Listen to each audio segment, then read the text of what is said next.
A série de História da Tecnologia vai tratar hoje de toda uma categoria de produtos. Os drones que muita gente hoje adora ou até usa. Mas eles têm uma origem bem antiga e usos bem variados, e chegou a hora de conhecer toda essa trajetória. Mas antes eu vou pedir para você se inscrever aqui no canal do Tecmundo se você não é inscrito ainda. Aproveita para deixar um joinha no vídeo que a pesquisa tá bem legal e toca no sininho para receber notificações cada vez que um vídeo novo for enviado. Beleza? Então vamos lá para a história dos drones. Antes de começar, a gente vai falar aqui de evoluções paralelas em dois campos. O primeiro é o militar, com drones sendo usados para reconhecimento de campo ou até para ataques mesmo. O segundo é para uso civil, desde puro entretenimento na pilotagem até utilização em filmagens e outras aplicações. E vale também conceituar rapidinho aqui. O drone é um veículo aéreo não tripulado, ou UAV, na sigla original em inglês. Isso significa que ele é capaz de manter uma altitude e voar por aí de alguma forma, seja com motor elétrico ou a propulsão, e podendo ter um controle autônomo ou ser pilotado remotamente por um humano. A primeira ideia de usar algo do tipo vem lá de 1849. Nesse ano, a Áustria enviou para a região de Veneza, na Itália, balões que continham bombas acopladas, liberadas depois de um certo tempo. O ataque, na verdade, foi um fracasso por causa dos fortes ventos no local, mas indicaram um novo tipo de estratégia que podia ser usado daqui para frente. O Japão tentou algo parecido décadas depois e também não foi bem sucedido. Faltava um jeito de controlar melhor esse tipo de veículo. Já em fevereiro de 1898, o exército dos Estados Unidos usa pela primeira vez pipas mesmo, daquela de soltar, com câmeras fotográficas embutidas para reconhecimento de terreno durante um conflito. Eles tinham um disparador automático que fazia o clique depois de um tempo, e claro que a imagem não tinha nenhuma qualidade, mas era o que dava para fazer na época. Fotografia, como a gente vai ver, é uma das grandes utilidades desses equipamentos, mas ainda era rudimentar demais. Faltava um cientista se interessar por isso, um pesquisador que poderia ir a fundo nas possibilidades. E a gente está falando, assim como em muitos outros episódios, do gênio Nikola Tesla. Em novembro de 1898, Tesla registra a patente de um veículo que poderia ser controlado de forma remota, via rádio. Era um barco e só dava para ligar e desligar os motores, mas já era muito. E o Tesla até previu que eles seriam usados em guerra. O conceito naquela época era chamado de teleautomação, e essa foi a inspiração para os desenvolvimentos seguintes. A partir de agora, você vai perceber que os drones são quase todos em formato de pequenos aviões nesse começo, mas alguns seguiram um padrão diferente. Isso porque em 1907, os irmãos Breguet inventaram na França o giroplano, um avião em forma de quadricóptero que décadas depois também inspiraria modelos modernos.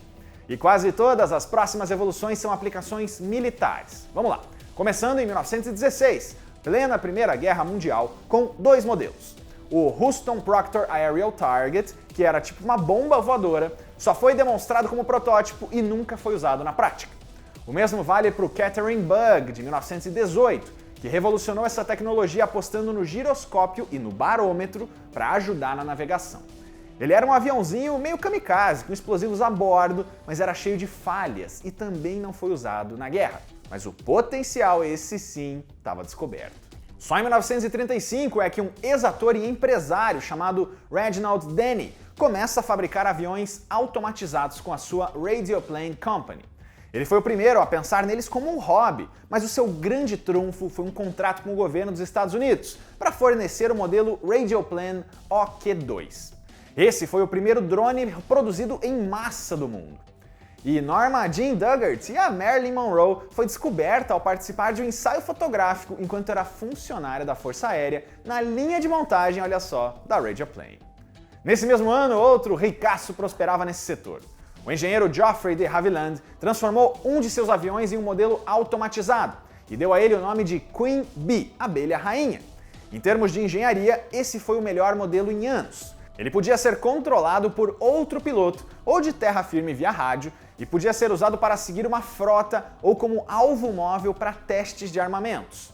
Esse comportamento de servir a rainha, de não ter vontade própria, é que levou à criação do termo drone, que em inglês significa zangão, o macho de uma colmeia que tem como único objetivo fecundar a rainha. Além desses modelos, na Segunda Guerra Mundial, os Estados Unidos colocou em prática a Operação Afrodite, que usava drones como o B-17 em operações de bombardeio. Porém, das 14 tentativas, só uma resultou em tiro certeiro ao alvo e o projeto voltou para a mesa de operações. E não era só de um lado da guerra que essas tecnologias evoluíam. Os nazistas também testaram veículos remotos, como as bombas teleguiadas V1, que mataram mais de 10 mil civis na Europa.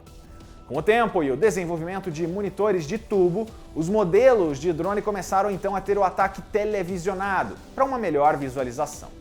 E na década de 1950, são várias as evoluções, aproveitando um período de menos combates mundiais.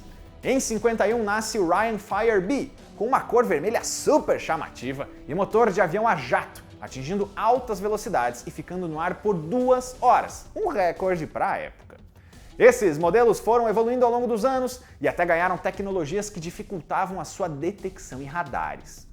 Outro destaque veio 4 anos depois, com o primeiro drone de reconhecimento do exército norte-americano, o Northrop Radioplane RP-71 Falconer.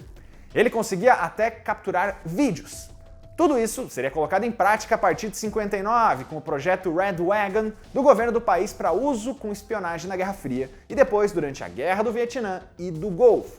Outro país que também avançou muito nessa tecnologia foi Israel. Durante a Guerra do Yom Kippur, o país criou o Northrop Chukar, primeiro drone de reconhecimento em tempo real, que enviava imagens e dados de radar para uma central de comandos. Nos anos seguintes, ele virou o segundo maior mercado do setor, com drones militares silenciosos, leves e menores. Entre os anos 60 e 80, essas empresas mais consolidadas continuaram aprimorando seus modelos, aproveitando tecnologias da época e fornecendo para os militares. O transistor foi se popularizando e permitiu drones menores, mais baratos.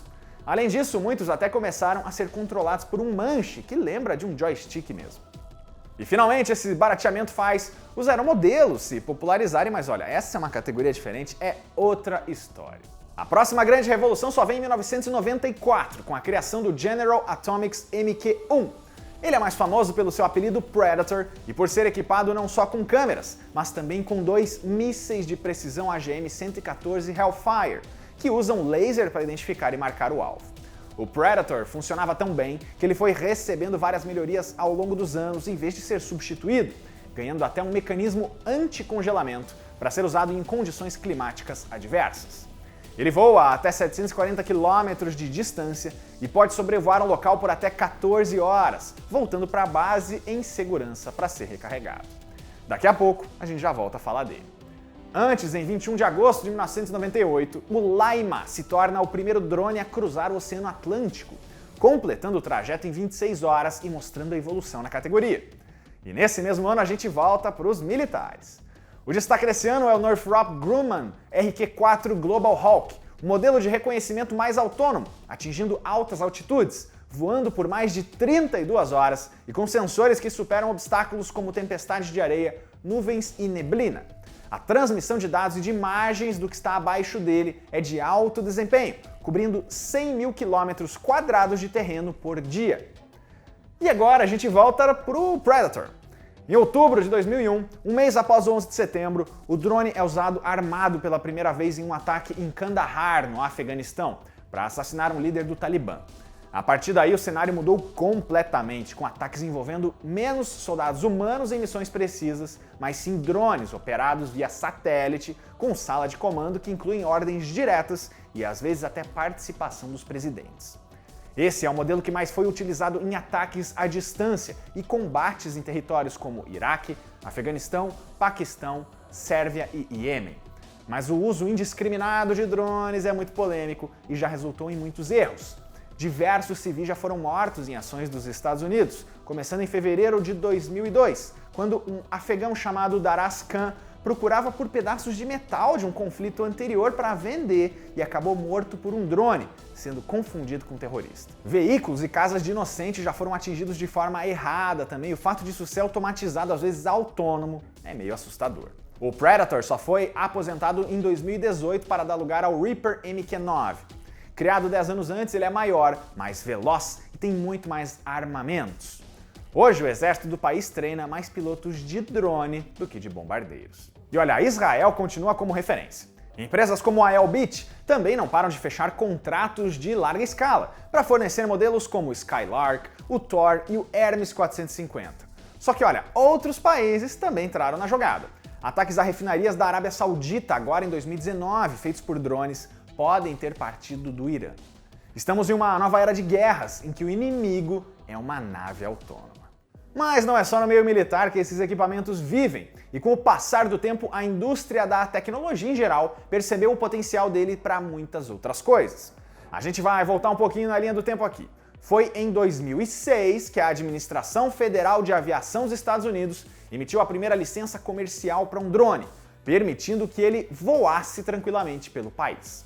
Pelos próximos 8 anos, foram só 2 licenças por ano, ou seja, o mercado demorou para ficar bom mesmo.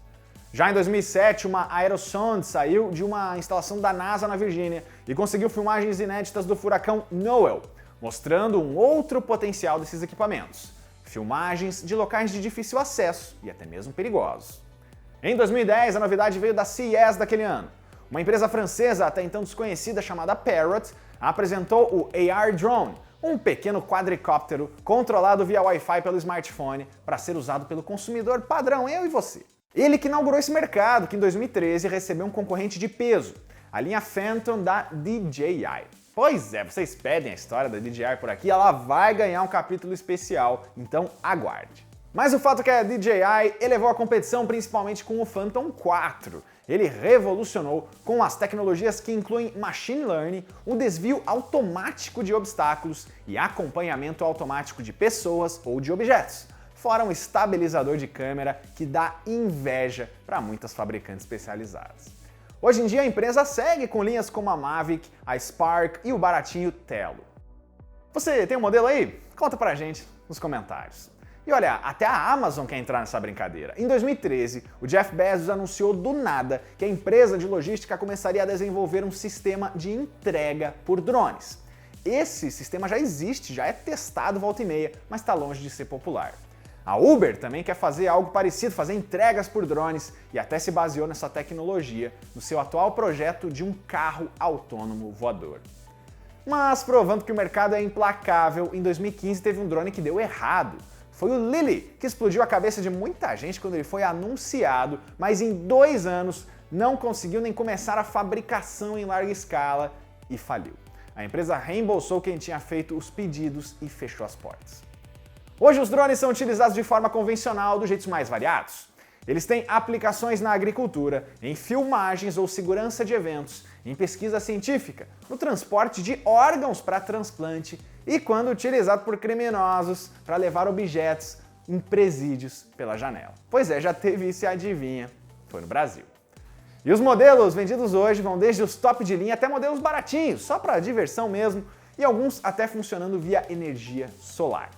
Além disso, temos também corridas e lutas de drones que testam a habilidade dos condutores e usam até câmeras em primeira pessoa e diversos obstáculos cheios de luz para deixar o negócio ainda mais emocionante. E vale lembrar que cada país precisa regularizar o uso e a pilotagem de drones no espaço aéreo.